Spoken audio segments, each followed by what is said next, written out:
चलो पढ़ाई करेंगे हम लोग स्टैटिक जीके। कोशिश करेंगे स्टैटिक जीके में पॉलिटी, और 15 से 20 25 30 मिनट में स्टार्टिंग से लेकर भारतीय संविधान का जो आर्टिकल 51 है यहाँ तक हम लोग ख़त्म कर देंगे। थोड़ा रफ्तार रहेगा और ज़रूरी भी चीज़ें हैं, ठीक है। तो हम लोग शुरू करते हैं फटाफट पॉलिटी।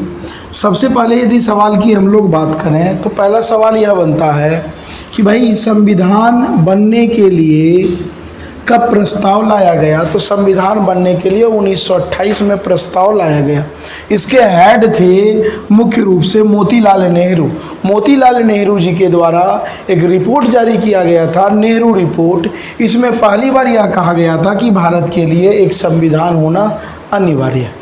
क्लियर है। इसके बाद यदि हम लोग देखें तो इसी बात को 1935 के भारत शासन अधिनियम एक्ट में भी दोहराया गया।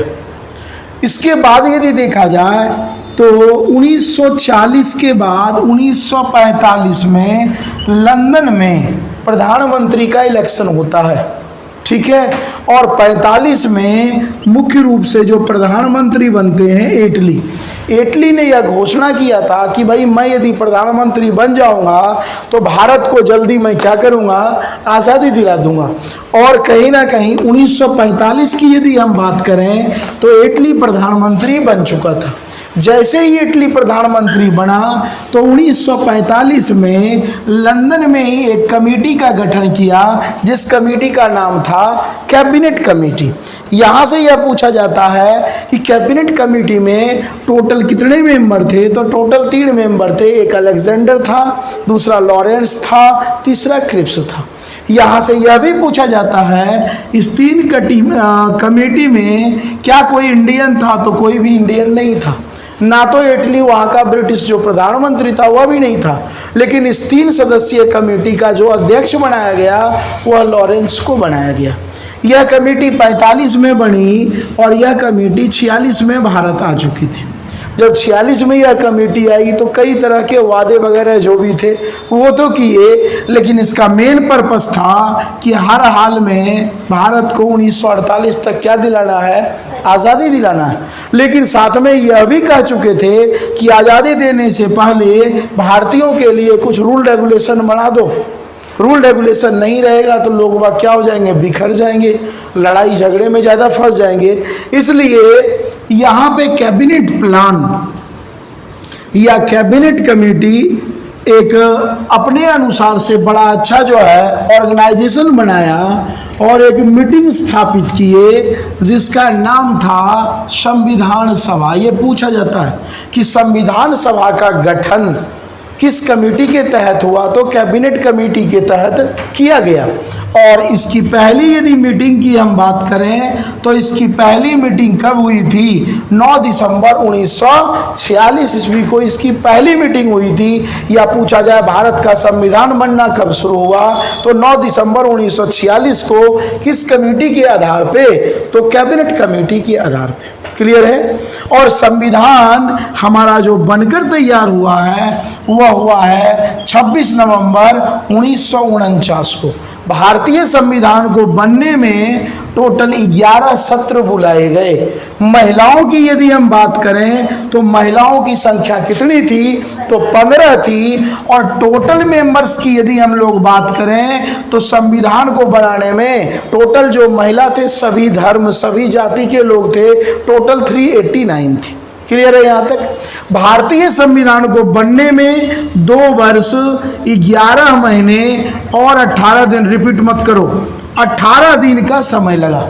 कई बार यह भी पूछा जाता है संविधान को बनने में लगभग कितना वर्ष लगा, तो आप क्या कहेंगे, 3 वर्ष लगा। जिस दिन पहली जो मीटिंग हुई थी इस समय कोई अध्यक्ष का पद तो नहीं बनाया गया था। इमीडिएटली कुछ समय के लिए, कुछ दिनों के लिए उपाध्यक्ष का पद लाया गया। और पहले जो उपाध्यक्ष थे डॉक्टर सच्चिदानंद सिन्हा। डॉक्टर सच्चिदानंद सिन्हा को सिर्फ 2 दिनों के लिए बनाया गया उपाध्यक्ष का पद और 11 दिसंबर को अध्यक्ष का पद आ गया। और देश के जो आने वाले भविष्य में 1950 में जो देश के राष्ट्रपति बने डॉक्टर राजेंद्र प्रसाद, उन्हें संविधान सभा का अध्यक्ष बना दिया गया। क्लियर है, यहां तक कोई डाउट? अब यहां से यह पूछा जाता है कि भाई भारतीय संविधान जो बनकर तैयार हुआ कब हुआ? 1949 में। तो बनकर तैयार हुआ, इसमें क्या क्या था? तो इसके 3 कैटेगरी किए गए। पहला यदि देखा जाए तो पहले को क्या कहा गया? मुख्य रूप से इसको 3 कैटेगरी में बांट दो। पहले को कहा गया पार्ट, दूसरे को कहा गया आर्टिकल जिसे अनुच्छेद कहते हैं, तीसरे को कहा गया शेड्यूल जिसे हम लोग अनुसूची के नाम से जानते हैं। ठीक है, अब भाग की यदि पार्ट की यदि हम संख्या देखें तो उस समय कितने पार्ट थे संविधान में? 22। अनुच्छेद की संख्या की यदि बात करें तो उस समय 395 अनुच्छेद थे, और अनुसूची की यदि बात करें तो अनुसूची की संख्या कितनी थी? तो 8 थी। क्लियर है? अब प्रेजेंट टाइम की यदि हम बात करें तो प्रेजेंट टाइम में इसमें कोई चेंजेस नहीं आया है, लेकिन आर्टिकल्स बढ़ चुका है। 395 से क्या हो गया है? 444, और शेड्यूल की संख्या 8 से बढ़ के क्या हो गया? 12 हो गया। क्लियर है यहां तक? इसके बाद पूछा जाता है कि भाई फिर भी हम लोग कॉन्स्टिट्यूशनल यदि डे देखा जाए, ये पूछा जाता है संविधान दिवस कब मनाते हैं? 26 नवंबर को मनाते हैं प्रत्येक वर्ष। ध्यान रखना ये चीज, क्योंकि इस दिन संविधान हमारा बनकर तैयार हुआ था। और भारत का संविधान विश्व का सबसे बड़ा संविधान है, सबसे लंबे टाइम में बनने वाला संविधान है। ध्यान रखना, यह ऐसा संविधान है पूर्ण रूप से लिखित है, सॉफ्ट भी है, और समय समय पे यह जो है हार्ड रूप भी धारण कर लेता है। तो कठोर और लचीला हमारा दोनों तरह का संविधान है। अब सवाल पूछा जाता है कि भाई 26 नवंबर को संविधान को क्या लागू किया गया? नहीं। संविधान को एक वर्ड आता है अंगीकार करना, एक्सेप्ट करना। तो संविधान को जो अंगीकृत किया गया वह किया गया कब? 26 जनवरी 1950 को। इसी के यादों में प्रत्येक 26 जनवरी को हम लोग रिपब्लिक डे मनाते हैं। इसका मेन रीजन यही है, पूरे भारत भर में हमारा संविधान 26 जनवरी 1950 को लागू हो चुका था। सभी आर्टिकल नहीं हुए थे, धीरे धीरे धीरे धीरे समय के अकॉर्डिंग सभी आर्टिकल को क्या कर दिया गया? लागू कर दिया। कई बार ये पूछा जाता है भाई 26 जनवरी क्यों, 1 जनवरी क्यों नहीं? तो इसकी भी कुछ कहानी है। जब भारतीय राष्ट्रीय कांग्रेस का गठन हुआ तो कांग्रेस पार्टी बनी थी 1885 में। इसमें प्रॉमिस किया गया था प्रत्येक वर्ष एक मीटिंग करना है कि भाई इंडिया डेवलपमेंट कर रहा है, पार्टी का क्या ग्रोथ रेट है। तो प्रत्येक वर्ष मीटिंग करना है। इसी दौरान 1929 में एक मीटिंग हुआ कांग्रेस का लाहौर में, और इसके जो अध्यक्ष बनाए गए थे पंडित जवाहरलाल नेहरू को बनाया गया था। और नेहरू इसी लाहौर अधिवेशन में घोषणा किया था कि पूरे भारतवर्ष में इंडियन फ्लैग फहराया जाना चाहिए, मतलब आजादी का डिमांड। पूर्ण स्वराज, यह एक शब्द आता है कि पूर्ण स्वराज की बात किस अधिवेशन में किया गया? तो 1929। किसने किया? पंडित जवाहरलाल नेहरू। और यह फिक्स किया गया कि अगले वर्ष 1929 के बाद अगले वर्ष क्या होता है? 1930 के 26 जनवरी को पूरे भारत में भारतीय फ्लैग पूर्ण स्वराज के लिए फहराया जाएगा। और पूरे भारत में जब फहराया गया तो हम लोग उसी दिन आज़ादी मना लिए। और वही ये डेट यहाँ से उठ करके ये डेट यहाँ पे क्या हो गया? शिफ्ट हो गया। क्लियर है यहाँ तक कोई डाउट? अब यहाँ से क्या बैक फिर चलते हैं। यहाँ से पूछा जाता है कि मुख्य रूप से भाई जो संविधान था, तो संविधान कुछ राइटर कहते हैं भारत का संविधान उधार का थैला है, दूसरे देश से लिए हैं। तो देखो सिंपल सी बात, कोई भी अच्छाई सभी, जैसे हमारा जो इंडिया का कॉन्स्टिट्यूशन है अदर कंट्री भी अडॉप्ट किया, तो हम लोग भी कुछ चीज़ें लिए एज इट इज। हम लोग एक भी वर्ड नहीं लिए हैं, हम लोग अपने अनुसार से मॉडिफाई किए, चेंज किए, और उसके बाद क्या किए हैं? लिए हैं। यहाँ से कुछ वर्ड पूछा जाता है तो सबसे पहले जो हमारा उपनिवेश था, जिसके हम उपनिवेश थे ब्रिटेन के, जिसे इंग्लैंड के नाम से जानते हैं, यहाँ से क्या क्या लिए हैं, तो यहाँ से सबसे पहले सिंगल सिटीजनशिप लिए हैं, एकल नागरिकता। भारत में हम लोग यदि भारतीय हैं तो सिर्फ भारतीय हैं। Condition 1, rule regulations. अभी सरकार देखो रूल रेगुलेशन चल रहा, चेंज कर रहे हैं। पहले 1861 का ही रूल रेगुलेशन चल रहा था। तो rule regulation 1, single citizenship. 2, parliamentary system. यह क्वेश्चन पूछा जाता है, संसदीय प्रणाली किस देश से लिए हैं। और जब पार्लियामेंट्री सिस्टम लेंगे तो प्रधानमंत्री का चुनाव हो, किसी सांसद का चुनाव हो, सब के सब हम लोग कहां से लेंगे, ब्रिटिश। कहीं पे एक देश है जिसका नाम आयरिश है, आयरलैंड। आप लोग नाम सुने होंगे। आयरिश जो है, तो आयरलैंड से यदि मुख्य रूप से देखा जाए तो हम लोग लिए हैं डीपीएसपी, ठीक है, direct principle state policy. Hindi में इसे कहते हैं राज्य के नीति निर्देशक तत्व। मतलब राज्य किस तरह से वर्क करेंगे। कुछ थॉट हम लोग किस कंट्री से उठाए हैं राज्य सरकार के बारे में, तो आयरलैंड। यहां पे आओगे, ब्रिटेन के पास आप आओगे तो एक देश है फ्रांस। यह क्वेश्चन कई बार पूछा गया है कि भाईचारा या बंधुत्व। बंधुत्व का मतलब होता है एक साथ रहना। तो यह अवधारणा हम लोग फ्रांस के संविधान से लिए हैं। फ्रांस के पास आओगे, एक और देश है जिसका नाम है जर्मनी। ये पूछा जाता है कि जर्मनी से मुख्य रूप से हम लोग क्या लिए हैं, तो जर्मनी से इमरजेंसी लिए हैं। लेकिन आपातकाल 3 टाइप के होते हैं। एक होता है national emergency, state emergency, financial emergency. 2 emergency हम लोग लिए हैं जर्मन के संविधान से, ध्यान रखना। और जर्मन का जो पार्लियामेंट है ना, उसको किस नाम से जानते हैं, तो उसे हम लोग वाइमर या वीमर कहते हैं। जैसे अपना जो पार्लियामेंट है कहते हैं पार्लियामेंट, तो उसका वीमर है। तो वहां से फाइनेंशियल इमरजेंसी को छोड़कर 2 इमरजेंसी कौन सा हो गया, नेशनल इमरजेंसी और state emergency. Article national emergency 352 और स्टेट इमरजेंसी 356 और 4 और जोड़ दो 360 फाइनेंशियल इमरजेंसी।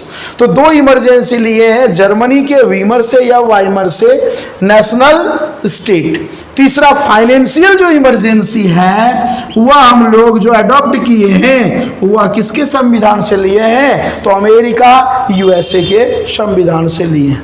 क्लियर है। जो देखो टॉप क्वालिटी का क्वेश्चन है, जो आपके एग्जाम में पूछा जाएगा वही मैं बताऊंगा, ठीक है। हर चीज क्लियर करना बेवकूफ़ी, और हर चीज आप लोग कवर भी नहीं कर सकते हैं। इसके बाद देखा जाए तो हम लोग कनाडा पहुंच गए भाई। कनाडा की यदि बात करें, कनाडा का आप लोग हमें बताइएगा कैपिटल क्या है, जरूर आप लोग बताइएगा। कनाडा से जो लिए हैं हम लोग संघीय व्यवस्था, ध्यान रखना ये पूछा जाता है। एक क्या था, संसदीय प्रणाली, ब्रिटेन, यह है संघीय। संघीय का मतलब होता है यूनियन, यूनियन का मतलब होता है सेंट्रल गवर्नमेंट। क्या सेंट्रल गवर्नमेंट के पावर है, क्या स्टेट गवर्नमेंट के, मतलब पावर डिवीजन का थ्योरी जो हम लोग लिए हैं वह उसी को कहते हैं संघीय व्यवस्था, जो कहां से लिए हैं, कनाडा के संविधान से। कनाडा से नीचे आओगे तो यूएसए, इंपॉर्टेंट क्वेश्चन है। एक तो मैं अभी तुम्हें क्या बताया हूं, फाइनेंशियल इमरजेंसी आर्टिकल 360। भारत में अभी तक एक बार भी फाइनेंशियल इमरजेंसी लगा है, आज तक नहीं लगा है भाई, और उम्मीद है लगेगा भी नहीं। ये क्वेश्चन बेटा कई बार पूछा जाता है कि फंडामेंटल राइट्स, मौलिक अधिकार या मूल अधिकार किस देश से लिए हैं, तो वह लिए हैं यूएसए से। ये दोनों खास करके ये बहुत आपके लिए इंपॉर्टेंट है, ध्यान रखना। राष्ट्रपति की चुनाव की प्रक्रिया है, कार्यकाल नहीं, क्योंकि वहां के राष्ट्रपति का कार्यकाल 4 वर्षों का होता है, यहाँ अपना होता है 5 वर्षों का। इमरजेंसी में कई बार 6 वर्ष भी हो जाता है, वो भी इमरजेंसी कंडीशन में पड़ेंगे। तो राष्ट्रपति का जो है चुनाव प्रक्रिया क्या है, नहीं है, वह लिए है यूएसए। सुप्रीम कोर्ट कैसे काम करती है वह भी हम लोग लिए हैं कहां से, यूएसए के संविधान से। साउथ अमेरिका में आओगे तो ब्राजील वगैरह, ज़्यादा सिरदर्दी करना नहीं है क्योंकि ज़्यादा कोई सवाल। अब आओगे अफ्रीका कॉन्टिनेंट में आओगे तो सबसे नजदीक व सबसे साउदर्न देश कौन सा है? दक्षिणी अफ्रीका। दक्षिणी अफ्रीका से याद रखिएगा, ये कई बार क्वेश्चन पूछा जाता है। आर्टिकल 368, आर्टिकल 368 क्या कहता है? संविधान संशोधन, कॉन्स्टिट्यूशनल जो अमेंडमेंट लिए हैं वह कहाँ से लिए हैं? साउथ अफ्रीका के संविधान से। अब इधर भाई आ जाओ, ऑस्ट्रेलिया की बात करते हैं तो ऑस्ट्रेलिया से बेटा लिए हैं सूची, लिस्ट। ठीक है, सेंट्रल गवर्नमेंट का काम क्या होता है? देखो 3 तरह के यहाँ पे लिस्ट हैं। पहले की यदि बात करें तो हो गया संघ सूची, दूसरा देखा जाए राज्य सूची, तीसरा देखा जाए तो संवर्ती सूची। ध्यान रखना, संघ का मतलब यूनियन, सेंट्रल गवर्नमेंट, राज्य का मतलब क्या हो गया? स्टेट, और संवर्ती का कॉन्क्रीट होता है। यहां पे मुख्य रूप से देखा जाए तो ये सूची का मतलब हुआ इस पर दोनों का अधिकार होगा, सेंट्रल का भी होगा और राज्य का होगा। फिलहाल यदि हम लोग बात करें, ये ऊपर नीचे फ्लैक्चुएट होते रहता है, ध्यान रखना। संघ सूची की यदि हम लोग बात करें तो इसके पास लगभग मैं बता देता हूं 99 से 100 लिस्ट हैं, मतलब 99 से 100 लिस्ट पे ये काम करेंगे। स्टेट की यदि हम लोग मुख्य रूप से बात करें तो स्टेट लगभग देखा जाए 61 से 66, ये डाउट चल रहा है, डेटा मैं बता दे रहा हूं, दोनों ऑप्शन में नहीं होगा। जनरली अभी यदि देखा जाए, भले अपडेट 61 है लेकिन रियल अभी भी क्या है? 66 है, ध्यान रखना। और संवर्ती सूची की यदि बात करें तो संवर्ती सूची कितना है? 52, इसमें कोई कंफ्यूजन नहीं है। अब यहां से सवाल पूछा जाता है कि जो संवर्ती सूची लिया गया है वह किस देश से? तो वह ऑस्ट्रेलियन कंट्री से लिया गया है। लेकिन पूछा जाता है यदि संवर्ती सूची, क्वेश्चन ध्यान से सुनना, यदि संवर्ती सूची में लड़ाई हो जाए, विवाद हो जाए तो हावी कौन होगा? पावरफुल कौन होगा? तो भाई बड़ा इस दोनों में कौन है? राज्य है या केंद्र है? तो केंद्र है। क्लियर है? अब बेटा ये लिस्ट क्या होता है? जैसे मान लो नेशनल हाईवे बनाना किसके अंडर है? Central government. ठीक है, फॉरेस्ट हो गया सेंट्रल गवर्नमेंट, अंडर जो इंटरनल जमीन के अंदर जो माइंस वगैरह जो भी हैं या मिनरल्स हैं वो सब के अंदर। तो मतलब सबका एक क्राइटेरिया है कि स्टेट का ये काम होता है। शिक्षा, अब शिक्षा बेटा ये अभी देगा, सेंट्रल भी देगा और स्टेट भी देगा। ठीक है, तो ये जो दोनों पावर यूज कर रहा है वो किस में आ जाएगा? लेकिन जब यदि दोनों के बीच लड़ाई हो जाए किस विषय को लेकर? संवर्ती को लेकर, तो पावरफुल यहाँ पे अंतिम डिसीजन किसके पास होगा? तो संघ सूची के पास होगा। क्लियर है यहाँ तक? इसके बाद यदि देखा जाए एक कंट्री और ध्यान रखना है, सबसे अच्छा मित्र राष्ट्र कौन सा है? रूस। ये पूछा जाता है एफडी, FR फंडामेंटल राइट्स, कहां से? यूएसए। एफडी का मतलब होता है फंडामेंटल ड्यूटीज, मौलिक कर्तव्य। जो मौलिक कर्तव्य लिए हैं वो रसिया के संविधान से लिए हैं। यदि इतना है तो सीधे आपके क्वेश्चन आपके यहां से पूछे जाते हैं। इसके अलावा यह भी बेटा पूछा जाता है क्या सभी के सभी हम लोग दूसरे देश से ही लिए हैं? ध्यान रखना, लगभग मैं बात करूं तो 67%, 70%, 80% के अराउंड हम लोग जो लिए हैं वो किस भारत शासन अधिनियम से लिए हैं। तो 1935 का एक्ट ये पूछा जाता है कि सबसे ज्यादा जो हम लोग जो लिए हैं, तो भारत का एक एक्ट बना था, सबसे बड़ा एक्ट यही है, नाम ही है भारत शासन अधिनियम एक्ट। कब का? 1935। तो 1935 का मैक्सिमम चीजें हैं, बाकी कुछ वर्ड हैं जो दूसरे कंट्री से हम लोग क्या किए हैं? अडॉप्ट किए हैं। मेन जो चीज़ें हैं, अब ऐसा नहीं कि हर चीज़ मैं बताऊं, जो चीज़ें आपके एग्जाम में पूछे जाते हैं उसी पे चर्चा कर रहे हैं। अब तो ये तो भाई हो गया, ले लिए। अब भाई संविधान की शुरुआत करते हैं, ये पूछा जाता है संविधान की शुरुआत किससे होता है? तो संविधान की शुरुआत प्रियम्बल से होता है, प्रस्तावना। जैसे हम भारत के लोग भारत को एक संपूर्ण प्रभुत्व संपन्न लोकतांत्रिक गणराज्य बनाने के लिए, तो यहां से एक तो अर्थ हम भारत के लोग हैं ही भाई, प्रभुत्व संपन्न मतलब कंप्लीट सेल्फ डिपेंडेंट हो। लेकिन यहां से सवाल क्या पूछा जाता है कि प्रस्तावना में किस वर्ष समाजवाद एक, धर्मनिरपेक्ष दो, तीसरा अखंडता। इस तीन शब्द को क्या शुरू में ही जोड़ दिया गया, ध्यान रखना। तो इन तीनों शब्दों को किस संविधान संशोधन के जरिए, 42वां संविधान संशोधन के जरिए कब जोड़ा गया? 1976 में। माइंड में सेट कर लेना। प्रस्तावना में समाजवाद, धर्मनिरपेक्ष, अखंडता शब्द को जोड़ा गया। कब जोड़ा गया? 1976 में। कौन सा संविधान संशोधन? 42वें संविधान संशोधन को हम लोग लघु संविधान भी कहते हैं, लिटिल कॉन्स्टिट्यूशन। ये पूछा जाता है कि छोटा संविधान कौन सा है, तो 42वां, क्योंकि काफी इसमें जो है ना इस वर्ष काफी चेंजेज आया है, बदलाव आया है। कई बार यह भी पूछा जाता है क्या संपत्ति रखने का अधिकार या संपत्ति की चर्चा हमारे प्रस्तावना में है? तो साफ साफ मना कर देना कि इसमें संपत्ति की बात नहीं कही गई है। अब यहां से सीधा क्वेश्चन देता है, बेटा 1976 में किन शब्दों को मेंशन नहीं किया गया, नहीं जोड़ा गया? तो आप ध्यान रखना, हो सकता है भाई 3 शब्द को ही तो जोड़ा गया, चौथा दे सकता है प्रभुत्व संपन्न राज्य, तो वो तो पहले से था, तो वो हमारा क्या हो जाएगा? राइट आंसर हो जाएगा। क्लियर है?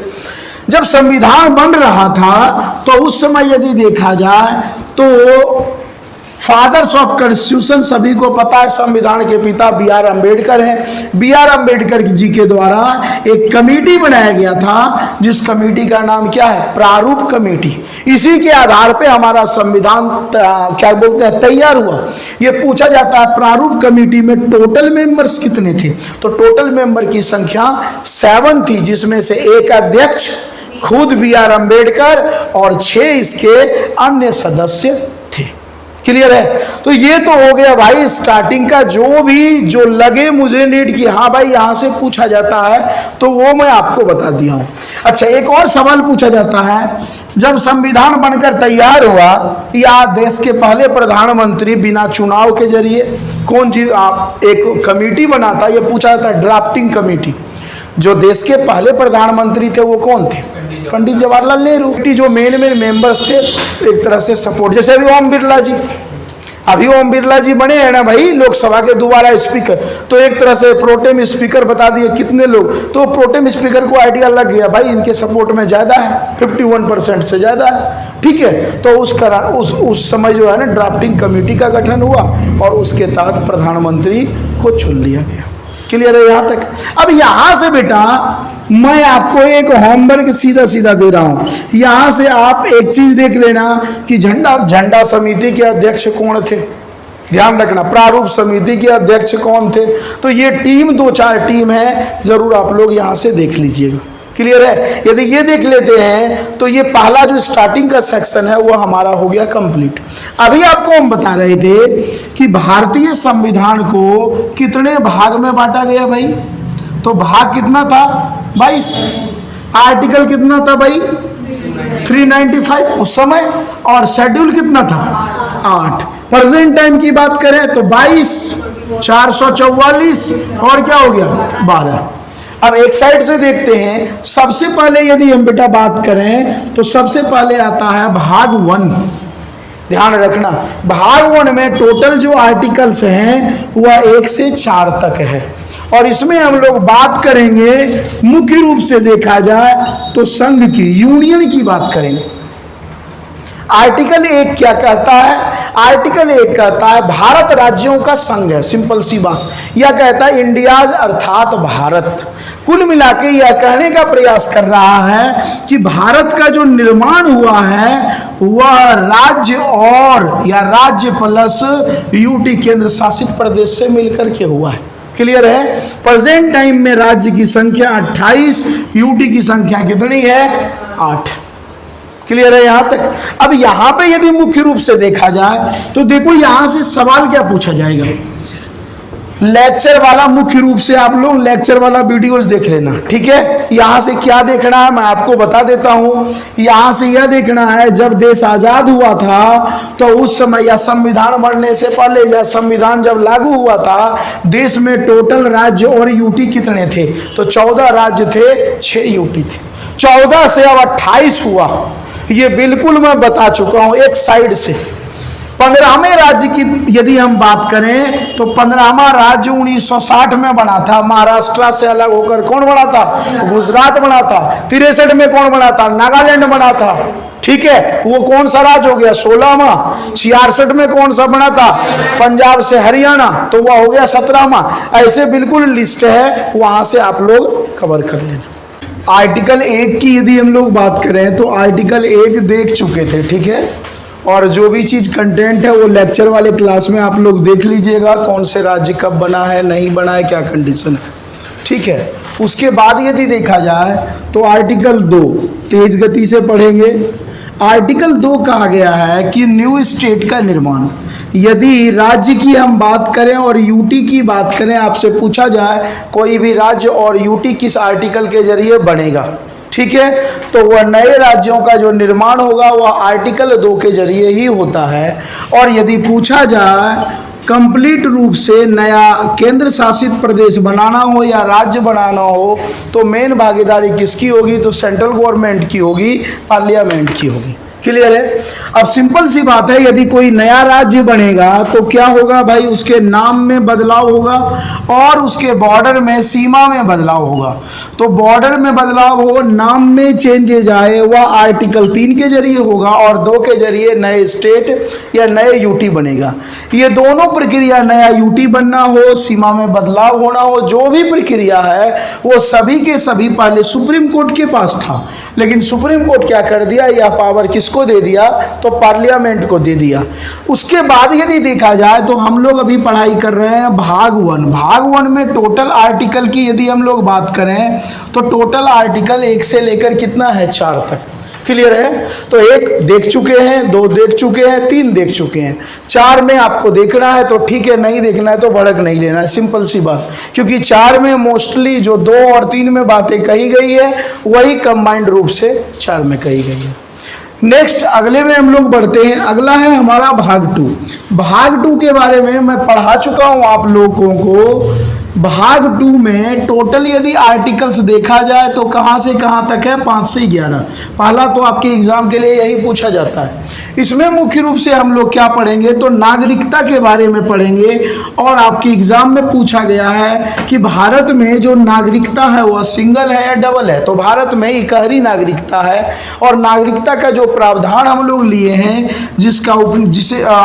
जो देश हमारा हमको उपनिवेश बना रखा था, ब्रिटेन, ठीक है, तो ब्रिटिश संविधान से, ब्रिटिश पार्लियामेंट से हम लोग सिंगल सिटीजनशिप की अवधारणा लिए हैं। अब यहाँ पे यदि देखा जाए तो 5 की, हम आर्टिकल 5 की बात करते हैं तो कंबाइंड रूप से एक विस्तार रूप में नागरिकता को एक्सप्लेन किया गया है। लेकिन यहाँ देखा जाए तो 6 और 7 एक साथ पढ़ेंगे, उसी तरह से 8, 9 एक साथ पढ़ेंगे और उसी तरह से 10 और 11 एक साथ पढ़ेंगे, ठीक है। 6 और 7 में क्या है? जब देश आज़ाद हुआ था तो आपको मैं बताया हूँ, जब भारत का संविधान बना तो संविधान में मोस्टली बातें किस एक्ट से लिया गया है? तो 1935 के एक्ट। 1935 के एक्ट में साफ साफ कहा गया कि जब देश आज़ाद हुआ था तो लॉर्ड माउंटबेटन कुछ टाइम दिया था कि भाई भारत 2 भागों में बट चुका था, हिंदुस्तान और पाकिस्तान, कि ये दोनों बंदा, कोई हिंदुस्तान यदि पसंद है और पाकिस्तान का वासी है तो पाकिस्तान से हिंदुस्तान आएगा, हिंदुस्तान से पाकिस्तान, मतलब ये दोनों एक्सचेंज करके अपने जगह पे रह सकते हैं। लेकिन वही बंदा रह सकता है जिसका वर्णित कहीं ना कहीं 1935 के एक्ट में हो। तो आर्टिकल 6 कहता है वैसे व्यक्ति जिसको इंडिया पसंद था तो वो कहां से कहां आए? पाकिस्तान से इंडिया। क्लियर है? 7 इसका उल्टा कर दो तो क्या हो जाएगा? 7 हो जाएगा India to Pakistan. Clear condition? इसी प्रकार 8 और 9 की बात करें तो 8 में कहा गया है कि किसी भी व्यक्ति को नागरिकता की प्राप्ति, कोई भी व्यक्ति नागरिक कैसे बनेगा, क्या नियम प्रक्रिया होंगे। और जब नागरिकता की प्राप्ति की यदि हम लोग बात करें तो नागरिकता की प्राप्ति आर्टिकल 8 में है, तो 9 में क्या हो जाएगा? नागरिकता की समाप्ति। क्लियर है? उसके बाद 10 और 11 सुप्रीम कोर्ट यदि देखा जाए तो सुप्रीम कोर्ट भाई कब स्टेबल हुआ है? सुप्रीम कोर्ट हमारा बना है 1950।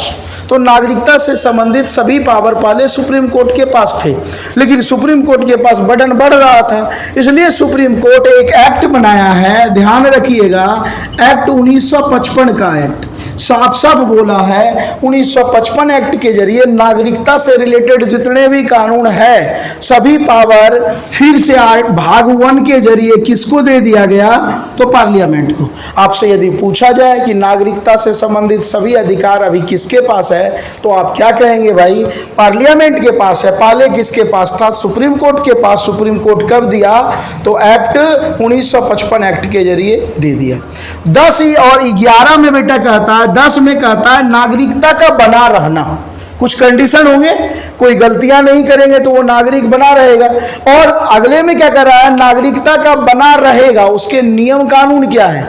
तो यहाँ पे कह रहा था बना रहना, यहाँ कहा जाता है कि यदि कोई आप मिसयूज करते हैं तो आपकी नागरिकता क्या की जा सकती है, तो छीनी जा सकती है।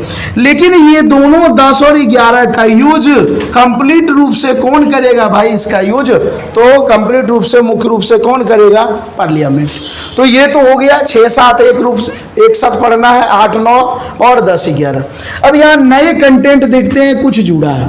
नए कंटेंट की यदि बात करें तो सबसे पहला सवाल है कि भाई हम लोग इंडियन है तो नागरिकता है, क्योंकि बर्थ सर्टिफिकेट है, स्कूल सर्टिफिकेट है, पढ़े हैं, प्रॉपर्टी है। लेकिन कोई विदेशी यदि आता है तो विदेशी को कम से कम कितने वर्ष तक रहना पड़ेगा, 5 वर्ष तक। कोई जरूरी नहीं है बेटा कि 5 वर्ष तक कोई रहेगा तो वो भारत का नागरिक बन ही जाएगा।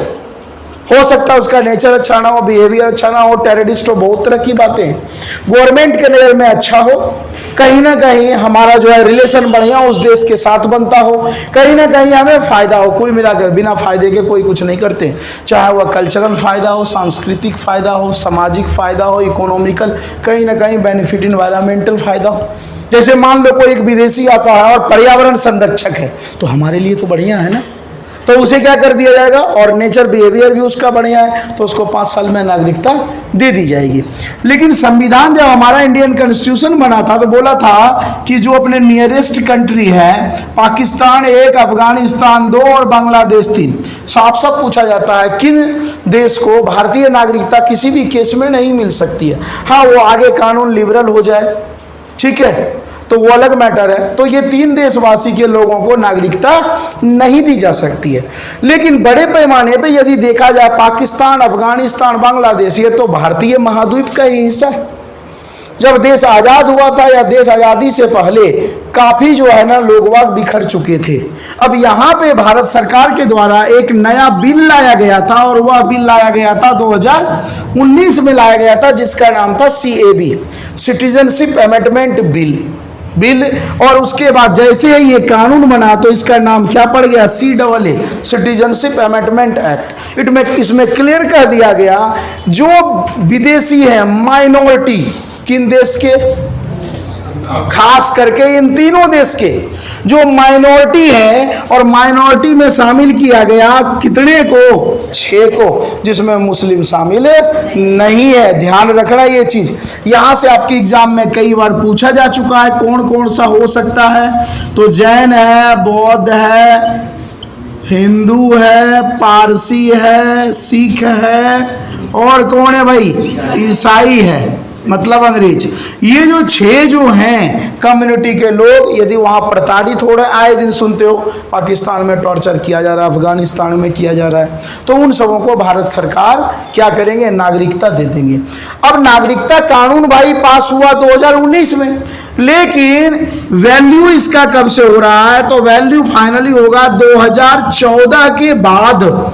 जितने भी लोग होंगे इंडिया में सभी पे ऑडिट जांच होगा। अब आपसे पूछा जाए कि ये नागरिकता कानून प्रॉपर रूप से लागू कब हो गया, तो नागरिकता कानून की यदि बात करें तो यह लागू कब से हो गया, चुनाव से पहले 2024 में यह क्लियर कर दिया गया। कुछ लोगों को धीरे धीरे नागरिकता देने की व्यवस्था क्या कर दी गई, शुरू कर दी गई। क्लियर है यहाँ तक। एक करंट अफेयर का क्वेश्चन यहाँ से भी बन सकता है कि कई वर्षों से बेचारा एक सिंगर रहा था, पाकिस्तानी सिंगर, उसका नाम था अदनान सामी। ध्यान रखना, अब आप लोग डेट देख लेना, लेकिन एक बिल्कुल फैक्चुअल डेट शायद यही है, ईयर 2016 में अदनान सामी को भारतीय नागरिकता दिया गया। वो सिंगर है, ठीक है। अब ये भारतीय नागरिकता इसलिए दिया गया, अभी मैं बताया हूँ बांग्लादेश, पाकिस्तान, अफगानिस्तान वाले को नहीं दिया जाएगा, लेकिन यहाँ दिया गया तो गवर्नमेंट के ऊपर है। ठीक है, गवर्नमेंट कभी कभी लिबरल भी हो जाते हैं, तो ये आप लोग थोड़ा सा ध्यान रखिएगा। इसके बाद देखा जाए तो भाई नागरिकता प्राप्ति तो हो गया, समाप्ति किसका किसका हो सकता है? तो जो विदेशी है वो तो नागरिक ले नहीं सकता है, कई कंडीशंस हैं। अब इंडियन कोई है, मान लो इंडियन कोई टेररिस्ट बन गया, एक पहले पॉइंट की यदि बात करें, टेररिस्ट बन गया, देश अपना छोड़ दिया, कोई और बड़ा क्राइम कर गया, भारत को चूना लगा के, जैसे विजय माल्या वगैरह भाग गया भाई, तो भारत को चूना लगाया, तो जिसे एक शब्द में हम लोग कहते हैं दिवालिया शब्द आता है। दिवालिया का एक होता है दिवालिया लूट जाना, एक होता है दिवालिया लुटा देना। भारत सरकार को ही चूना लगा के चला गया, तो इन सभी केस में क्या होगा, आपकी नागरिकता समाप्त हो जाएगी। कोई बंदा मान लो इंडियन है, टेररिस्ट बन गया, कुछ कोई उपाय नहीं है, उसको जेल में डाल दिया जाएगा, वो टेररिस्ट की श्रेणी में आ गया। तो जनरली नागरिकता से संबंधित इतने क्वेश्चन हैं जो आपके एग्जाम में बार बार रिपीटेशन होते रहते हैं। इसके बाद यदि देखा जाए तो हम लोग आगे बढ़ते हैं। अगला सेक्शन हमारा है भाग थर्ड।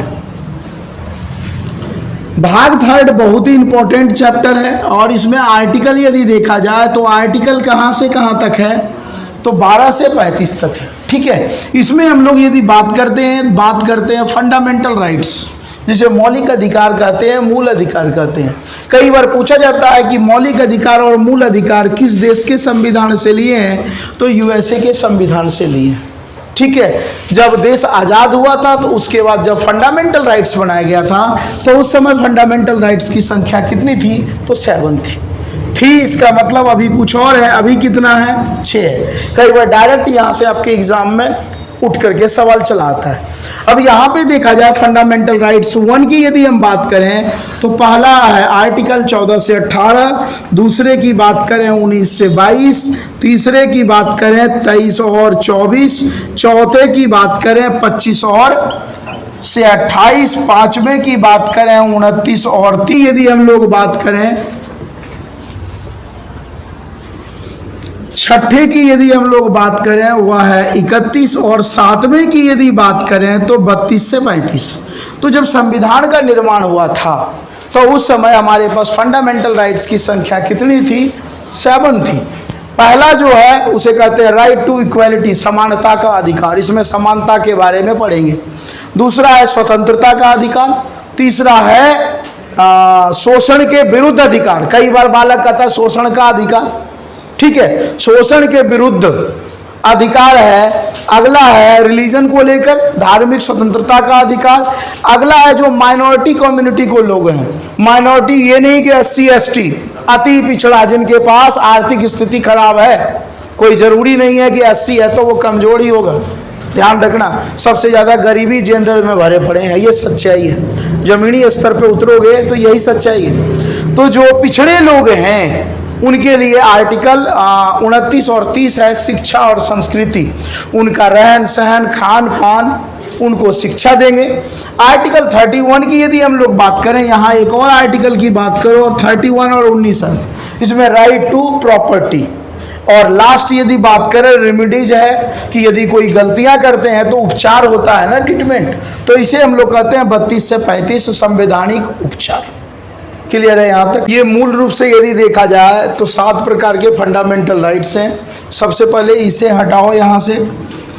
ये पूछा जाता है कि आर्टिकल 31 और 19F में क्या था, तो राइट टू प्रॉपर्टी था, संपत्ति का अधिकार। और इसे ध्यान रखना 44 नंबर के संविधान संशोधन कब हुआ था, 1978 में इसे हटा दिया गया। तो वर्तमान समय में टोटल यदि फंडामेंटल राइट्स देखा जाए तो प्रेजेंट टाइम में टोटल फंडामेंटल राइट्स कितने हैं, तो प्रेजेंट टाइम में 6 हैं।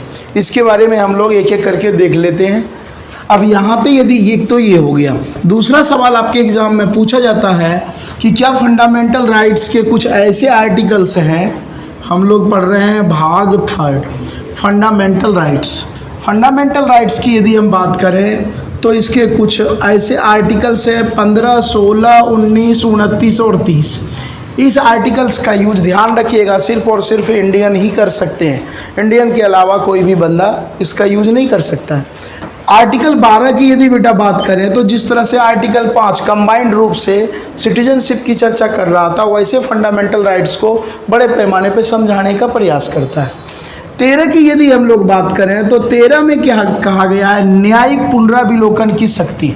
न्यायिक मतलब जांच, पुनरा का मतलब दोबारा।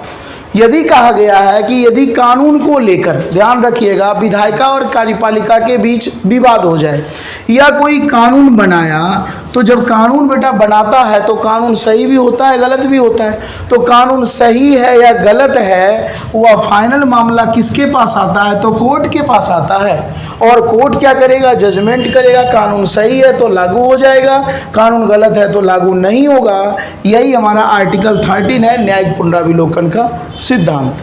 उसके बाद यदि हम लोग बात करें फंडामेंटल राइट्स नंबर 1, तो फंडामेंटल राइट्स नंबर 1 की ओर बढ़ते हैं। तो यहाँ पे मुख्य रूप से देखा जाए तो आर्टिकल अभी जस्ट बताए थे, आर्टिकल 14 से 18, इसमें यदि हम लोग बात करते हैं राइट टू इक्वलिटी की बात कहा गया है, समानता।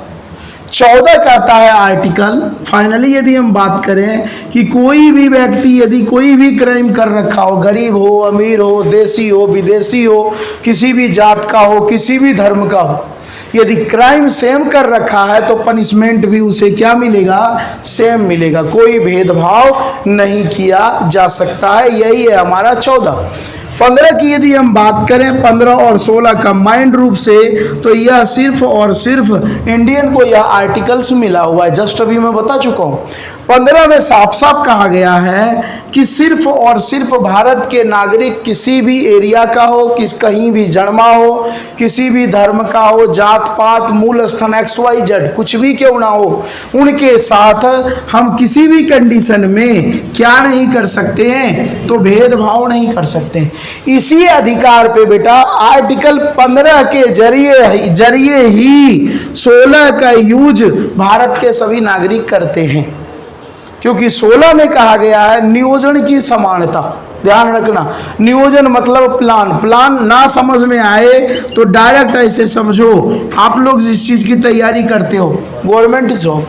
अब गवर्नमेंट जॉब के बारे में आर्टिकल 16 बात कहा गया है, लेकिन अब यहाँ पे यह भी, अब मान लो गवर्नमेंट जॉब 16 है, लेकिन 15 में क्या कहा गया, SC हो, ST हो, BC हो, किसी भी जात पात का हो। यहाँ पे यदि देखा जाए तो यहाँ पे यह कहा गया है कि सभी व्यक्ति को गवर्नमेंट जॉब पाने का अधिकार है, लेकिन उसके लिए कुछ एलिजिबिलिटी रखा गया है, कुछ योग्यता। ऐसा नहीं है कि कोई SC कैटेगरी का है, नमी फैले तो नौकरी लग जाएगा, नहीं। आप 12th कीजिए, रिबेट आपको मिलेगा, लेकिन जो प्रक्रिया है उससे आपको गुजरना पड़ेगा। यहाँ पे जो है हाल फिलहाल की यदि हम लोग बात करें, भारत सरकार के द्वारा सन 2019 की मैं बात कर रहा हूँ, सन 2019 में एक नया कानून लाया है, EWS, इकोनॉमिक वीकर सेक्शन। ये खास करके ध्यान रखिएगा, अनरिजर्व वाले बंदे को UR, अनरिजर्व कहा जाता है, फॉर्म जब भरते हैं तो UR आता है लिखा हुआ। अनरिजर्व का मतलब होता है जनरल। जनरल लोग बाग जिनकी स्थिति अच्छी नहीं है, देखो क्लियर बताए, इकोनॉमिक वीकर सेक्शन, कमजोर तबके के लोगों को कितने % का रिजर्वेशन दिया गया है, तो 10% का। हो सकता है आपके एग्जाम में डायरेक्ट ही आ जाए। OBC को पहले से आरक्षण मिल चुका है, SC ST को पहले से मिल चुका है। तो लेटेस्ट जो क्वेश्चन की यदि हम लोग बात करें तो लेटेस्ट क्वेश्चन यही है कि EWS किसके लिए है और इसको रिजर्वेशन का प्रावधान कब दिया गया। यदि पूछा जाए टोटल रिजर्वेशन कितना है, तो फिलहाल अभी टोटल रिजर्वेशन इसके समथिंग है, ठीक है। लोग बाग यहाँ पे दंगे फसाद भी कर रहे हैं, खास करके OBC वाले, SC वाले, ST वाले, कि भाई जनरल को क्यों दिया रिजर्वेशन। तो जनरल वाले ये कहते हैं भाई 27% मिला हुआ, OBC घटाओ रिजर्वेशन का। भाई साफ साफ इक्वल इंडिया कब होगा, इक्वल तो तभी होगा ना बेटा जब इकोनॉमिक में सब मजबूत होगा। OBC को 27%, तो अपने आप आने वाले समय में साफ साफ कह देता हूँ कैटेगरी ये रहेगी, ये रिजर्वेशन का प्रावधान बहुत जल्द ही खत्म होने वाला है गवर्नमेंट, और जरूरी भी है। आप SC हैं, ST हैं, कोई जनरल है, मुझे नहीं मतलब, भाई पढ़ते सब उतना ही हैं, आपको सुविधा देना है, 5000 रुपया दे दो। यार एग्जाम हॉल में इतना बड़ा अंतर, मुझे ये चीज़ पसंद नहीं है। अब मान लो इसमें सभी कैटेगरी के बच्चे बैठे हैं, भाई पढ़ा रहे हैं उतने, तो कटअप नीचे ऊपर नीचे क्यों। हाँ वो अलग मैटर है बेटा कि लड़कों का अलग बनाओ, लड़कियों का अलग बनाओ, ये अलग कैटेगरी में मान सकता हूँ, ठीक है। लेकिन आप वहाँ भी कैटेगराइजेशन कर रहे हैं तो ये कहीं ना कहीं बच्चों के ऊपर जो है ना कहीं प्रेशर होता है। खैर गवर्नमेंट इसके भी बड़े जल्दी जो है ना निदान निकालेंगे। 17 की बात कर रहे हैं तो 17 आर्टिकल कहता है अनटचेबिलिटी, छुआछूत का अंत। समाज में छुआछूत प्रथा बहुत लंबे अरसे से चल रहा है, तो संविधान इसे नहीं मानता है और यदि इसका उल्लंघन करते हैं तो कहीं ना कहीं पुलिस प्रशासन एक्टिव हो जाएंगे। 18 की यदि हम बेटा बात करते हैं, 18 कहता है टाइटल की समाप्ति।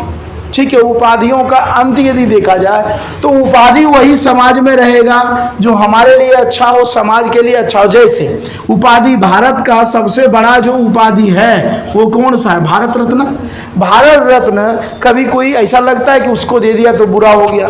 पर्यावरण के क्षेत्र में दिए जाते हैं पुरस्कार। तो जो समाज को आगे बढ़ाने के लिए, एकजुट करने के लिए जो उपाधि अच्छे हैं, ठीक है, वो उपाधि रहने दिया गया। बाकी जो बकवास जो उपाधि था, जैसे उपाधि के तहत एक बढ़िया एग्जाम्पल मैं बताता हूँ। गवर्नमेंट ने, जब बीजेपी गवर्नमेंट आए, एक बड़ा अच्छा काम किया। अभी उत्तर प्रदेश सरकार किया है, रिसेंटली मैं बता रहा हूँ, इस इलेक्शन के बाद ही किया है कि जितने भी एमएलए एमपी हैं, जितने भी हैं, सबके जो है ना लगे हुए थे सायरन, सबको हटा दिया।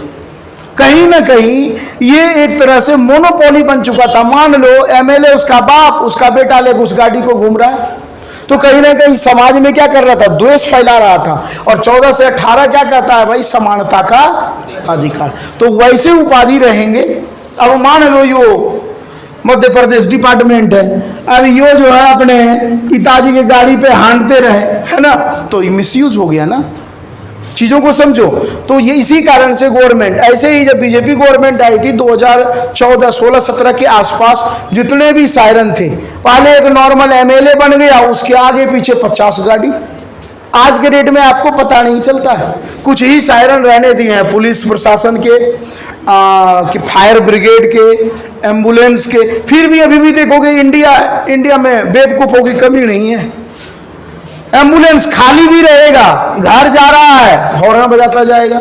मैं कई बार खुद देखा हूँ ये सब चीज़ बहुत गलत है। पुलिस वाले बैठ गए, झूठ मूठ का घुमा रहे, हद है, दूसरे को डिस्टर्बेंस होता है। और मुझे तो समझ में नहीं आता, पुलिस वाले जब हॉर्न जब बजाते हैं तो चोर जो है और एक्टिव होकर क्या, हमें लगता है कहीं ना कहीं यो कहता है चोर तू भाग जा, मैं आ गया।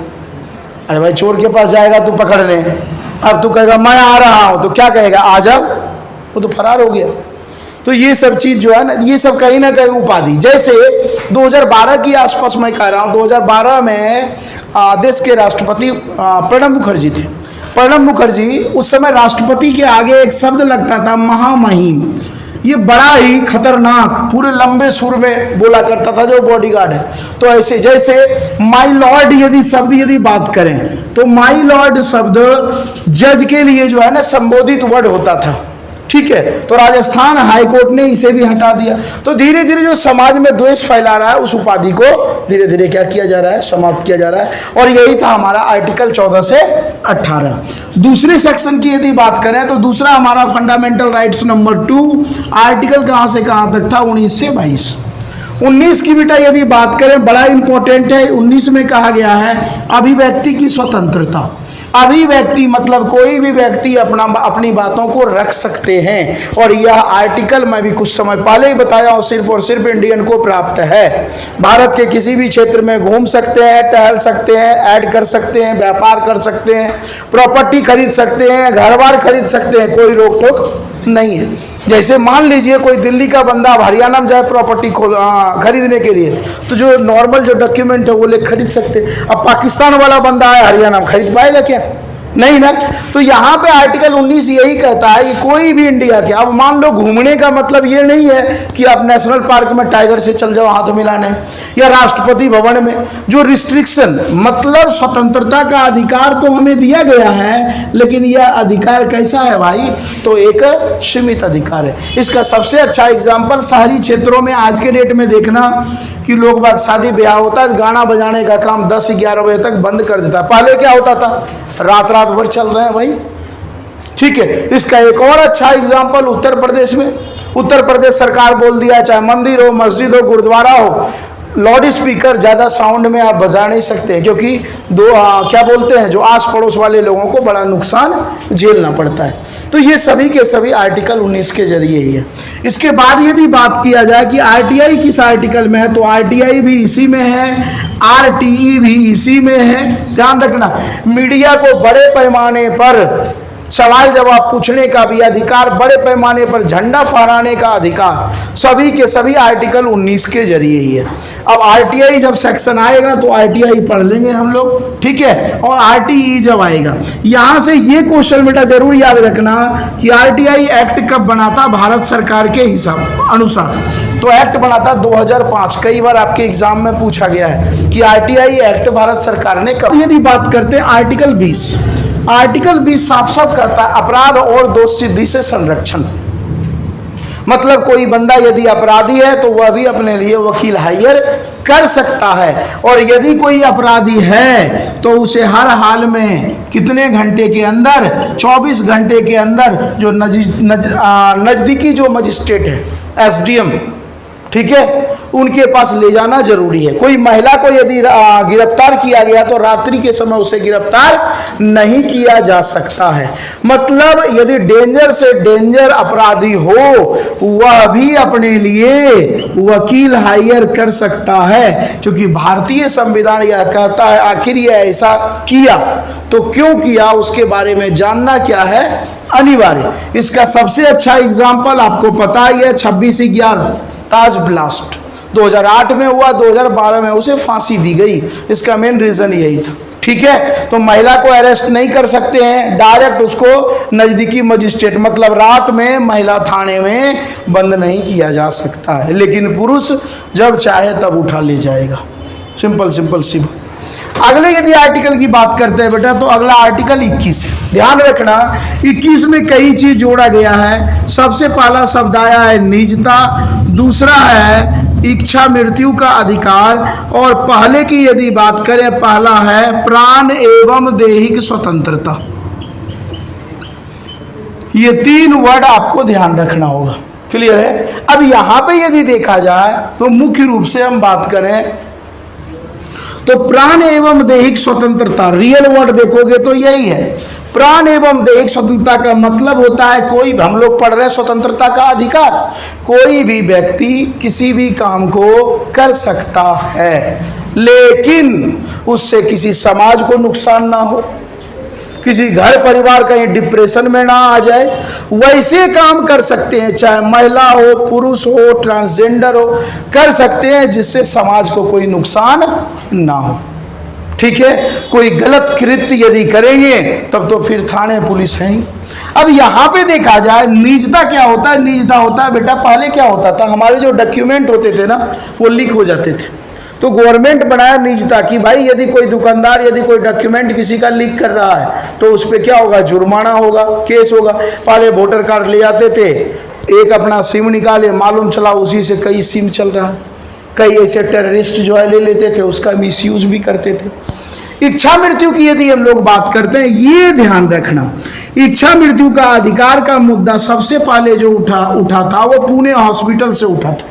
ध्यान रखना, लंबी चौड़ी कहानी है, लेक्चर में मैं बता चुका हूं। इच्छा मृत्यु बंदा कर सकता है, लेकिन उसकी आर्थिक स्थिति खराब हो, यदि असाध्य बीमारी, यदि उसको कोई बीमारी लग गया हो तो ठीक होने की कोई भी संभावना ना हो, घर में खाने पीने को ना हो, इस कंडीशन में जो वहाँ हॉस्पिटल के जो मेन जो इंचार्ज होंगे उसको बता देगा, 2 दिन 4 दिन में मामला उसका क्या कर देगा, फिट कर देगा। और ज़्यादा कुछ है नहीं यहाँ ये दोनों का, ठीक है। आप लोग हमें ईयर बता देना कि निजता की चर्चा किस ईयर में की गई है, सॉरी निजता कानून कब बना है और इच्छा मृत्यु के लिए कब कानून बना है। इसी के अंदर यदि हम लोग बात करें तो एक और आर्टिकल आता है 21A। 21A को ध्यान रखना, सन 2002 में क्या किया गया है, जोड़ा गया है। और कितने नंबर का अमेंडमेंट यूज किया गया है, तो अमेंडमेंट बनाया गया 86। कई बार आपके एग्जाम में पूछे जा चुके हैं कि 6 से 14 वर्ष के बच्चों को फ्री एजुकेशन का प्रावधान फंडामेंटल राइट्स में कहाँ है, तो 21A में है। कब किया गया, 2002 में। किस संविधान संशोधन के जरिए, तो 86 नंबर के संविधान संशोधन के जरिए। इसके बाद यदि देखा जाए फंडामेंटल राइट्स, टू में आखिरी जो है वह हमारा आर्टिकल 22 की यदि बात करें तो सिंपल सा बात बोला गया है, ध्यान रखना आपके एग्जाम में कई बार आ जाता है कि निवारक निरोध कानून, ध्यान रखना ये चीज, निवारक निरोध तुम लोग को ना समझ में आए तो शक के आधार पे गिरफ्तार करना। मोस्ट वांटेड जो क्रिमिनल वगैरह होते हैं फेस्टिवल के समय, होली के समय, है ना, ईद मुहर्रम, जो भी फेस्टिवल जो भी होता है, ठीक है, उस समय क्या किया जाता है, जो मोस्ट वांटेड जो क्रिमिनल होते हैं उसको डायरेक्ट पुलिस वाले उठा करके डाल देते हैं, कोई कारण नहीं पूछेंगे, क्योंकि उन्हें पता है कि यदि ये मार्केट में रहेगा तो कहीं ना कहीं कोई गलत काम करेगा ही करेगा, जिससे आम जनता को तकलीफ होगी। यदि किसी बंदे को आर्टिकल 22 के जरिए गिरफ्तार किया जाएगा तो मैक्सिमम इसे कितने महीने तक रख सकता है, 2 महीने तक रख सकता है। पहले 3 महीने का प्रावधान था, लेकिन 2-2 महीने तक, 2-2 महीने करके जब तक बढ़ाना चाहे, जब तक उसे रखना चाहे तब तक उसे रख सकता है। यहाँ तक क्लियर है?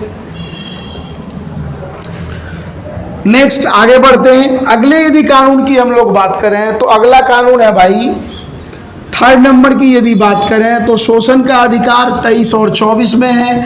यदि आपको 23 पता है तो ठीक है, नहीं पता है तो टेंशन नहीं लेना है। हम अभी तक 23 आर्टिकल नहीं देखे हैं, आपके एग्जाम में पूछा गया है। यहाँ से मोस्ट पॉपुलर एक वर्ड आता है, ध्यान रखिएगा, और मैं ये कई बार देखा हूँ क्वेश्चन, बाल श्रम। बाल मतलब बच्चा, श्रम मतलब मेहनत, ठीक है। छोटे छोटे बच्चे देखते होंगे ज़बरदस्ती काम कराया जाता है, कोल फैक्ट्री में काम कराया जाता है, प्रेग्नेंट महिलाएं होती है, माँ बाप जब तक पैसे दे रहे हैं तब तक माँ बाप हैं, नहीं तो उसको अनाथालय में डाल दिया, वृद्धाश्रम में डाल दिया, भीख मंगवाने लगते हैं लोग। तो डेंजर जो हार्ड वर्क है, क्योंकि हम लोग क्या पढ़ रहे हैं, शोषण के विरुद्ध अधिकार, ध्यान रखना। तो शोषण यहाँ हो रहा है ना, तो शोषण के विरुद्ध अधिकार, यहाँ यदि शोषण हो रहा है तो डेंजर की यदि बात करें, भीख मांगना, बॉडी के पार्ट्स निकाल लिए जाते हैं, किसी माँ बहन बेटी को बेच दिया जाता है जहाँ तहाँ, तो ऐसे कंडीशन यदि देखिएगा तो ये सभी के सभी आएंगे आर्टिकल 24 में। नॉर्मल में कभी देखिएगा लपड़ थप्पड़ हो जाता है घर में, अब देखिएगा, है ना, भाई बहन के बीच भी लड़ाई हो जाता है, कई बार ऐसे हो जाते हैं। तो नॉर्मल यदि देखा जाए तो सामान्य टॉर्चर हो रहा है इसके जरिए, लेकिन हार्ड टॉर्चर, अब इसमें कुछ भी आ सकता है बेटा। प्रेग्नेंट महिलाएं होती है, अब देखिएगा ईंट के भट्ठे पे जाके काम करती हैं बेचारी, है ना, लास्ट उनका चलते रहता है मंथ, तो भी घर में लोग बहुत प्रेशर देते हैं। और इंडिया का तो रीत है, यदि 2 लड़की हो गई और 1 लड़की हो गई तो दूसरे पे और प्रेशर होता है, क्या होगा। तो इस कंडीशन में जो है ना कहीं मानसिक रूप से, या कुल मिला के कुछ ऐसे परिवार वाले भी गंदे लोग हैं, मैं देखा हूँ समाज में, कि मान लो 2 भाई है, बड़ी का भाई, जो सच्चाई है, एक का शादी हो गया, बचा देवर, देवर का ब्याह ही ना होने देगा, प्रेशर देता है माइंड पे, क्यों, क्या हड़पना, ये सच्चाई है बेटा, इससे झुठला नहीं सकते। क्या पता इसमें भी कोई बैठे होंगे, यह भी हो सकता है। तो वहां क्यों प्रेशर देता है, क्योंकि उसका जो प्रॉपर्टी है वो हड़प ले, ये सच्चाई है। और इसी सब चीज से हम लोग मुंह मोड़ते हैं। तो कुल मिलाकर के जो हार्ड टॉर्चर का जो थॉट है वो किस में है, 24 में, और इसमें एक कोई वर्ड नहीं आएगा। आपके पास सेंस है, मैं एक एग्जाम्पल के रूप में समझा दिया हूँ, यदि इतना है तो आपके पास जनरली क्या हो जाएगा, कवर हो जाएगा। उसके बाद यदि हम लोग बात करते हैं तो नेक्स्ट 4th नंबर का जो हमारे पास आता है वो आया हमारा आर्टिकल 25 से 28, धार्मिक स्वतंत्रता का अधिकार, ठीक है। 25 की यदि बात करें, पर्सनल रूप से हम किसी भी धर्म को मान सकते हैं, किसी भी भगवान को मानना है पर्सनली, कोई रोक टोक नहीं है। 26 में कहा गया बेटा ग्रुप वाइज, जैसे अभी मान लो सावन का मंथ आने वाला है तो इसमें भोलेनाथ की लंबी चौड़ी पूजा होगी भाई, तो एक ग्रुप वाइज में होगा, कोई सिंगल नहीं होगा। आज जैसे ट्यूसडे है बजरंगबली की, पूरे वर्ल्ड में एक ग्रुप में पूजा आज होगा, तो जो ग्रुप वाइज जो पूजा होगा आर्टिकल 26, क्योंकि भारतीय संविधान कहता है कोई भी व्यक्ति किसी भी धर्म को मान सकता है। तभी तो प्रस्तावना में कहा गया भारत धर्म निरपेक्ष राज्य है, राष्ट्र नहीं बोलता है, राज्य है। मतलब या तो ये जो है सभी धर्मों को एक समान रूप से क्या करता है, वैल्यू देता है, महत्व देता है। 26 ग्रुप वाइज, 25 पर्सनल। 27 बेटा है टैक्स देने से छूट, हम टैक्स दे भी सकते हैं, नहीं भी दे सकते हैं। अरे भगवान जी को लड्डू पेड़े चढ़ाते हैं, यह भी तो टैक्स है। अब टैक्स की जैसे यदि बात आया तो यहाँ एक टैक्स आ गया जीएसटी। जीएसटी का सभी को फुल फॉर्म पता ही होगा, गयासुद्दीन तुगलक, अच्छा, गुड सर्विस टैक्स। अब यहाँ पे यदि मुख्य रूप से देखा जाए तो यहाँ में आप लोग अमेंडमेंट बता दीजिएगा और ईयर बता दीजिएगा कि अमेंडमेंट कौन सा था और ईयर कौन सा था जीएसटी कानून। और एक और होमवर्क यहाँ मैं दे रहा हूँ, ये जरूर हमें बताइएगा कि सबसे ज़्यादा गवर्नमेंट ज़्यादा जो टैक्स ले रहा है किस प्रोडक्ट पे, किस लाइन के प्रोडक्ट पे। मान लो बुक हो गया, इलेक्ट्रिक हो गया, बहुत सारी कैटेगरी है वहाँ, एग्रीकल्चर हो गया, सिंचाई हो गया, इलेक्ट्रिक भरे पड़े हैं। तो आप हमें ये 3 क्वेश्चन यहाँ से कवर करके बता दीजिएगा।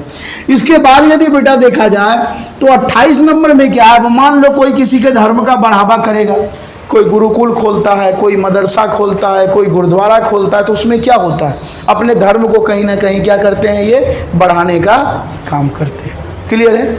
नेक्स्ट की ओर यदि बढ़ते हैं हम लोग, नेक्स्ट हमारा क्या है 29 और 30। 29 और 30 की यदि हम लोग बात करते हैं तो यहाँ पे कहा गया है जो माइनॉरिटी लोग हैं, माइनॉरिटी का मतलब चाहे वह जनरल में हो, ओबीसी हो, SC ST, ये मत समझना अति पिछड़ा। यहाँ कुल मिलाकर के इकोनॉमिक से यदि रिलेटेड यदि कमजोर बंदा है तो उसे क्या देंगे। अब आर्टिकल 29 आर्टिकल 30 क्या देते हैं भाई, शिक्षा और संस्कृति। देखो जनरली आज के डेट में भारत सरकार क्या कर रहा है, एजुकेशन को बढ़ावा दे रहा है या नहीं दे रहा भाई। स्कॉलरशिप मिलता है, बहुत सारे चीज़ देते हैं, या छोटे छोटे बच्चे के लिए जूते चप्पल, खाना पीना, आंगनवाड़ी में तो शिक्षा। अब संस्कृति क्या होता है बेटा, अब कल्चर। अब मान लो कोई विदेशी आए, बार बार प्रॉब्लम क्रिएट करने लगे, तो वहाँ का जो रहन सहन है उसके अनुसार से होना। तभी तो अपने भारत को विविधताओं का देश भी कहा जाता है। ना तो कोई एक जात है, ना तो कोई एक पात है, ना तो धर्म है, ना तो कल्चर है, यहाँ विभिन्न वैरायटीज। मतलब वर्ल्ड में जितने लगभग वैरायटीज हैं, अपने इंडिया में वैरायटीज। क्लियर है। इसके बाद यदि देखा जाए तो अभी कुछ समय पहले ही मैं बताया हूँ आर्टिकल 31 और 19F में क्या था, राइट टू प्रॉपर्टी, संपत्ति रखने का अधिकार। 1978 में इसे क्या किया गया, 1978 में कौन सा संविधान संशोधन, 44 नंबर का संविधान संशोधन हुआ। संविधान संशोधन कहाँ से लिया गया, साउथ अफ्रीका से लिया गया, आर्टिकल 368 से क्या किया, राइट टू प्रॉपर्टी। पहले लोग बाग 1978 से पढ़े, बड़े बड़े जमींदार हुआ करते थे, क्यों, मौलिक अधिकार था प्रॉपर्टी रखना, पिटाई करके धुलाई करके अपने पास रखते थे। जब कानून बना, ठीक है, तो यहाँ फंडामेंटल राइट से इसे हटा दिया गया और इसको कहाँ शिफ्ट कर दिया गया, 300A में, और यह एक कानूनी अधिकार बन गया। अब साफ साफ आता है, आय से अधिक यदि आपके पास रुपया है तो क्या होता है, कहीं ना कहीं ब्लैक मनी आपके पास है, तो गवर्नमेंट के जो भी कमेटियां हैं उसके द्वारा क्या होता है, जांच पड़ताल शुरू हो जाता है। आखिरी यदि हम लोग बात करें तो आखिरी हमारा क्या है 32 से 35। इसमें यदि हम लोग मुख्य रूप से देखा जाए तो ये जो है ना, जब संविधान बन रहा था तो संविधान के पिता BR अम्बेडकर, सभी लोगों ने उनसे सवाल जवाब किया कि भाई एक बात बताओ, इतना अच्छा फंडामेंटल राइट बना है, अब जब इतना अच्छा बना है तो कोई ऐसा तो होगा जो यदि कोई मिसयूज करेगा तो उसका रोक ठोक है। तो वो कहता है आर्टिकल 32 ही है और इसलिए इसका नाम दे देता है आर्टिकल 32 संविधान की आत्मा है। ध्यान रखिएगा, संविधान की आत्मा 2 है, एक प्रस्तावना भी है, ठीक है, ठाकुर भार्गव दास बोले हैं वो, और यहाँ पे संविधान की आत्मा BR अम्बेडकर बोले हैं 32 को। ऐसा इसलिए कि यह जो आत्मा है यह किसको पावर देता है, कोर्ट को देता है। ध्यान रखना। और कोर्ट का काम क्या होता है भाई, गलत को क्या करता है भाई, गलत साबित करके देता है जेल। तो यहाँ पे यदि पूछा जाए कोर्ट कितने प्रकार के रिट जारी करते हैं, लेख, तो कोर्ट कितने प्रकार के रिट जारी करते हैं, 5 प्रकार के। और पूरा सुप्रीम कोर्ट हो, हाई कोर्ट हो, इसी लेख के माध्यम से क्या करता है, हर कानून पे अपना दाव पेच वो लगाते रहता है और जस्टिस जजमेंट करते रहता है। तो 32 यदि देखा जाए तो 32 पूर्ण रूप से पावर किसके पास है, तो कोर्ट के पास है। ठीक है। अब कोर्ट की यदि जैसे हम बात करें तो यहीं पे तो आ गया कि कानून भारतीय संविधान में कोई गड़बड़ी हुआ तो कौन एक्टिव हो जाएगा, सुप्रीम कोर्ट। इसलिए भारतीय संविधान का रक्षक बॉडीगार्ड सुप्रीम कोर्ट को माना गया है। यह भी कई बार आपके एग्जाम में आ रखे हैं। उसके बाद यदि देखा जाए 33 है, 34 है, 35 है। यदि इसे कंबाइंड रूप में देखोगे तो यहाँ पे एक्टिव हो जाते हैं आर्मी बटालियन, आर्मी, अर्धसैनिक, BSF, ऐसा क्या बोलते हैं, आर्मी हो गया, BSF, ITBP हो गया, भरे पड़े हैं। अब यहाँ पे यदि देखा जाए तो यहाँ पे एक्टिव ये कब होंगे, जब उन सभी का मिसयूज होगा। जैसे मैं बताया हूँ कहीं बम ब्लास्ट हो जाए, तो बम ब्लास्ट हो जाए, कर्फ्यू लग जाता है, अब यहाँ पे धारा लग जाती है। कौन सी धारा लग जाती है? 144। जैसे कोरोना काल आया तो वहाँ पे अब देखिएगा जनरल तो स्टेट पुलिस दिखाई आपको नहीं देंगे, वहाँ सब देंगे अर्धसैनिक बल, आईटीबीपी वाले बगल में वो चले आएंगे। तो कुल मिलाकर के यहाँ पे यह मार्शल लॉ कानून वगैरह या यहीं पे जो है ना, यहीं पे मूल रूप से देखने को मिलता है हमारा इमरजेंसी का प्रावधान। अरे भाई जब आर्मी वाले आ गए, आईटीबीपी वाले आ गए, तो इसका मतलब ये लग गया, ठीक है। और अनकंट्रोल यदि हुआ तो यहीं इमरजेंसी का प्रावधान क्या हो जाता है, शुरू हो जाता है। इतना भी यदि शॉर्ट तरीके से यदि पढ़ते हैं तो फंडामेंटल राइट से लगभग जितने भी सवाल हैं आपके क्या हो जाते हैं, कवर हो जाएंगे, ठीक है।